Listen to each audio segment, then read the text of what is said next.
Today I will be doing my reading and review, what is this? What am I calling this? This will be my reading year in review. So basically all the books that I've read this year and kind of what I thought about them very briefly. I didn't read like a ton this year. I mean, I think this is a pretty decent amount of books. For the average person, it's probably a good amount of books. Excuse my background. This is my bed, but I'm home for the holidays, so I don't have my usual background. It's also like midnight and I don't have lights or anything, so let's hope this quality is okay. Oh crud. This is a pretty last minute spur of the moment type of, oh, my laptop shining in my face. A pretty last minute spur of the moment decision to do this video. I'm literally in my pajamas, but it's okay. Thought, why not, you know? So, 2017 has been quite the year. It has not been the best year. It has been, just, you know what? It's just a year. We won't even talk about what this year has done to our souls, our hearts, whatever. We won't get into it. We're talking about books. I'm just going to start off from the first book I read this year all the way to the last one. I guess since it is December 26th, I could technically read more books, but I probably won't finish, and maybe I'll throw in at the end, if there's time. I did get a couple books for Christmas, so I could mention those as well for potential books that I want to read before the year is over. Like maybe one of them before the year's over, not all of them for sure. The first book that I read in 2017 was Potano by Jeff Lemire, something like that. It is a graphic novel about some kids who find a dead body, and there's some sort of like superhero stuff involved. It was pretty good, not like the best graphic novel I've read, but also not the worst, and I think it was pretty good. It wasn't like my favorite thing I read this year. It was something that I kind of forgot about actually. So yeah, it was pretty good. It was not bad, and I think I gave that one 4 stars when I first reviewed it. I think now I'd probably give it 3. It wasn't like revolutionary or anything, but it was pretty good. The next thing I read was a book that I got for Christmas last year, and that was We Should All Be Feminists by Chimamanda Ngozi Adichie, and that was awesome. I really liked it. It's kind of just like a introduction to what being a feminist means. It was nothing totally groundbreaking for me. I gave it 4 stars on Goodreads, or maybe 5. I think I might have given it 5, but it wasn't something I didn't already know, but it was written nicely, which was good. It's a good TED Talk too, so yeah, that one's just starting the year off light, I think is where I went. Then the first full novel that I read in 2017 was Eden West by Pete Hotman, and this book was about a boy who lives in this cult community, and kind of about him realizing that the community he lives in is cult, and kind of the way that it functions. He goes to a fence and he meets a girl who lives on the Native American reservation right next to where their cult kind of cultivates, and I thought it was really good. I really liked it. I don't remember how I found it, what drew me to it, but I really loved it. I thought it was well written. I thought it was a really interesting story. That kind of stuff really interests me, so if you're into that, you'll probably really like it. I thought it was really good. I'm pretty sure I gave it 4 stars. The next book I read was probably one of my favorite books of the year, and that was Ruby Fruit Jungle by Rita Mae Brown.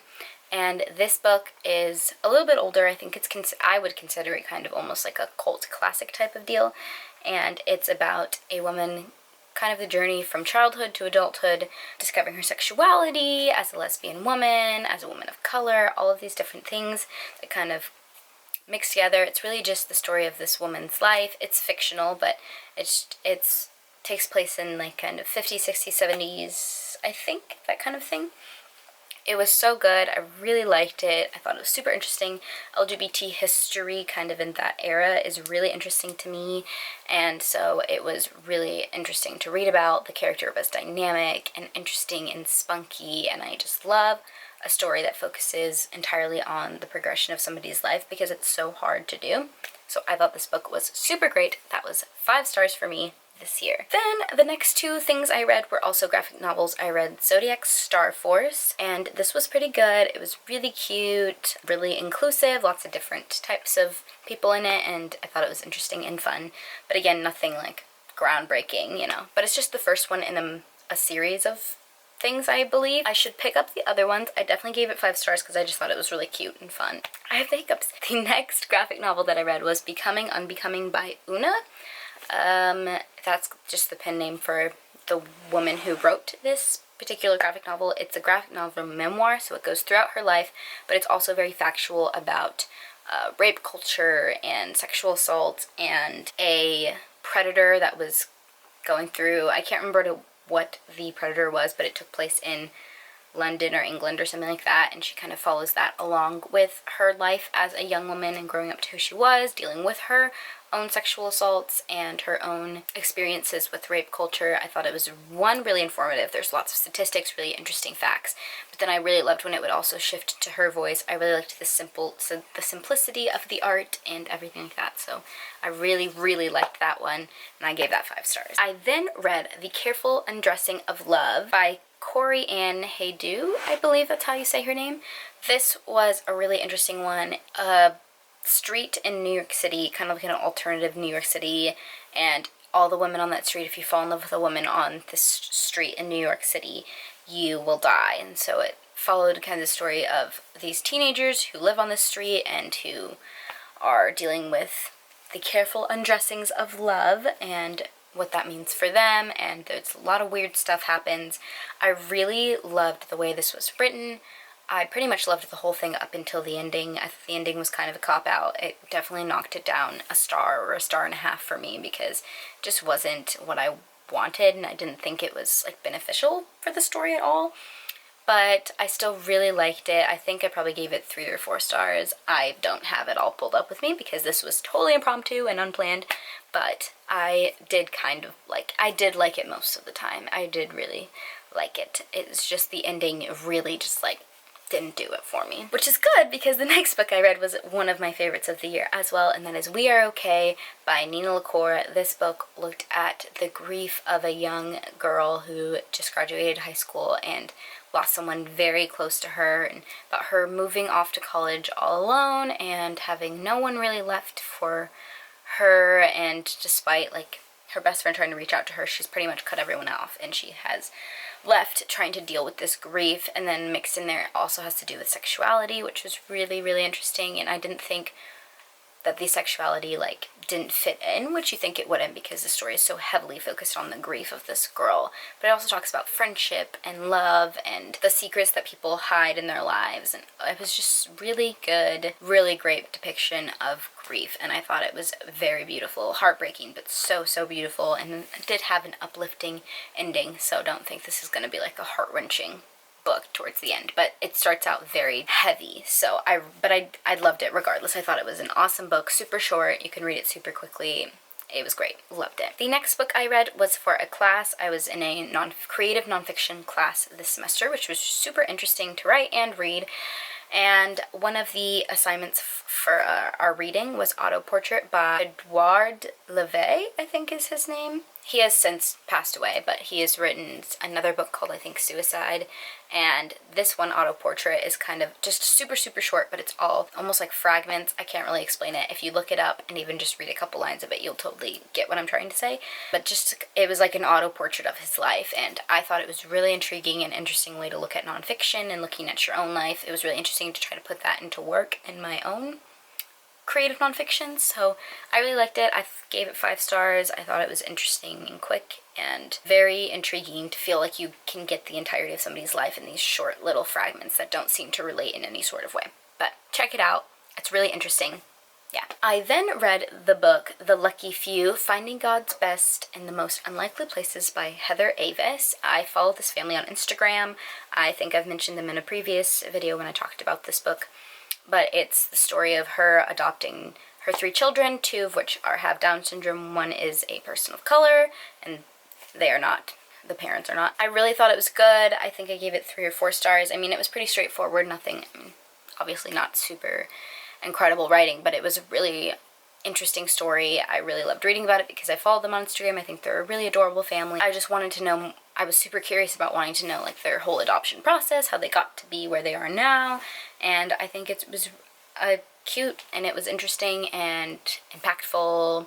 It's a good Christian book. I think it really pulls back to God a lot in it, so that was good too. I think I gave that 4 stars probably. The next book I read was Girl in the Blue Coat by Monica Hess, and this one was really good. It's one that I had been meaning to read for a while, since when I went to BookCon, oh my gosh, was that last year, the year before, whenever it is that I went to BookCon.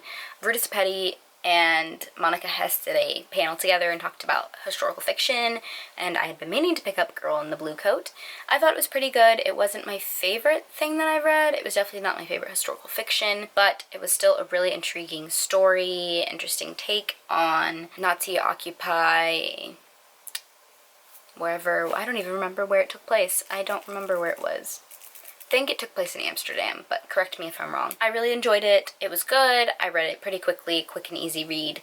Not as good, I think, as Salt to the Sea or Between Shades of Grey. Not quite as heavy, though. This one was more like a mystery, finding like a missing person type deal. It was pretty good. I would recommend it if you want something, I wouldn't say fun, because it's not necessarily fun, but it is an easier read than I would say most historical fictions, if you're trying to ease your way into them. That's what I would suggest. The next book that I read this year was another one of my favorites this year, probably maybe my second favorite, and that would be Girls in the Garden by Lisa Jewell. This book was so good. It's kind of a murder mystery type deal, but it's not really I guess I wouldn't say murder mystery. Nobody's like trying to solve a murder, but it follows this town or this neighborhood in London, and there's a garden, and there's lots of children, and weird things happen in the garden, and there's a dead body and all this kind of stuff. And it was so good, so well written. It really propelled me into wanting to read a lot of adult books, so I was super into it. Absolutely loved it. Thought it was awesome. So I thought about it a lot after I read it, which is a good sign that I actually liked a book when I'm constantly thinking about it. So love that one. Highly recommend if you want a good mystery. The next book I read was The Fever by Megan Abbott, and this one was good. I was gearing up for like a really intense ending, you know. It's the story about all of these girls who are just like passing out and having these horrible seizures and stuff at this high school, and they can't figure out why, and it follows the stories of the girls who are going through this and their best friend and the families and all this stuff, like lots of varying perspectives. I thought the writing was awesome. I thought the characters were awesome, and then the end happened and I was just like, come on, we had something good going for us. This was gonna be so good. The ending was gonna be so interesting, and I just don't think it was that interesting. The ending just didn't do it for me. I still think I gave it 4 stars because I really loved the writing. I really loved the characters. I thought the story was intriguing all the way up until the end, and then I was like, bleh. It was such a bleh ending, and I was like, what the heck? But you know what? It was okay. It was still pretty good. I would, if you're interested in it, if you think the plot's really interesting, I think it's worth reading, but just don't expect as much as I expected, I think. But it was a pretty dark ending. I think it was interesting. I would have never, ever, ever, ever guessed it, so I think it was still good. I just wanted something a little more spooky, I think. The next book I read was very, very good and very, very well known, and that is Aristotle and Dante Discover the Secrets of the Universe by Benjamin Alir Seance? I don't know how to pronounce his last name. This was obviously awesome. Everybody loves this book. I'm not even going to go into it because you already know, and if you don't, where have you been? Because it was very, very good. It was adorable, beautifully written. Just like pulls at all the heartstrings, all the coming of ageness, just the great angst. I loved it. I thought it was super good. I read it so quickly because it is a pretty quick read, but I heard there's a second one coming out. I'm pretty excited about that. It was a really good book. So I need to stop talking so fast. That is one of my goals for 2016, is to rein in the way I talk, which is funny because I've been spending the last 21 years talking like that. The next book that I read was One Day We'll All Be Dead and None of This Will Matter by Sachi Cole. I liked up to a point, and then it started to feel very repetitive. It felt like I was reading the same kind of narrative, the same story over and over again, when this is supposed to be a book of essays about her life, and it was just started to get uninteresting to me. And I don't know if maybe that was just me or because I took too long to read it, because I did read it throughout a very long period of time. By the end, I was like, I didn't even need to read the last like 4 or 5 sections because I just felt like I had already read them. So I didn't enjoy this one that much. I gave it 3 stars. It wasn't the best, but it was interesting to a point. I think I liked a lot. There's a whole section all about the weddings that she went to in India, and I thought that was super interesting, but then it got just incredibly repetitive after a while, and I was just not super into it. But I think it was okay. The next book that I read was probably my favorite book of 2017, and that is I'm Traveling Alone. I'm Traveling Alone by Samuel Bajork? Bajork? I don't know what. It's Norwegian, I'm not really sure. This book was amazing. I mentioned it in my Read With Me video, and I don't know if I had finished it by the time I mentioned, was currently reading it during then, and I finished it, and it was absolutely amazing. This is a real murder mystery. It's like if Criminal Minds, Mindhunter, Law & Order SVU, if all of those shows had a baby and it took place in Norway, that would be it. It was just so interesting. The characters, so dynamic. The writing, amazing. I guess the translating as well, because this book is originally written in Norwegian and then it was translated to English. But either way, both tasks were absolutely so well done. An amazing, amazing book. So interesting. So just like thrilling. I was sucked in the entire time. The characters were so dynamic and amazing, and oh my gosh, you got a million different perspectives, but it never felt crowded, or it never felt like I didn't know who was talking to me. It was just like the whole time I felt like I was watching an episode of SVU or Criminal Minds, but like even more in depth, to the point where you're like really engulfed in also the like investigators' lives. So good. Highly recommend. Please, if there's anything you do, if there's anything you take from this, read I'm Traveling Alone. So good. And then the last book I read this year so far, if I don't get to any other books, The Lightkeepers by Abby Jeannie. This book was really good, I think. I'm not sure. I'm still having a lot of debate about whether I liked this book or not. I liked it at first. I thought it was really well written. I'm having a hard time saying anything about it, because I think if you're going to read this book, you should definitely go in blind. But basically, this woman is a nature photographer, and she goes to these islands called the Farallon Islands. They're off the coast of California, so kind of up by San Francisco. They are also nicknamed the Islands of the Dead because people die there. They're very dangerous. But there are biologists that live on this island who are like cataloging and keeping track of all the animals and the nature and all the things that happen on this island. And so this woman is a nature photographer, and she goes to take photos there. And it's kind of about her time on the island, the people that are there, a lot of the things that happen. There's death involved. There's some really crazy stuff that happens, and yeah, I think you should probably go in blind if you're going to check out this book. I gave it 4 stars because I did really like it. The ending was a little weird for me.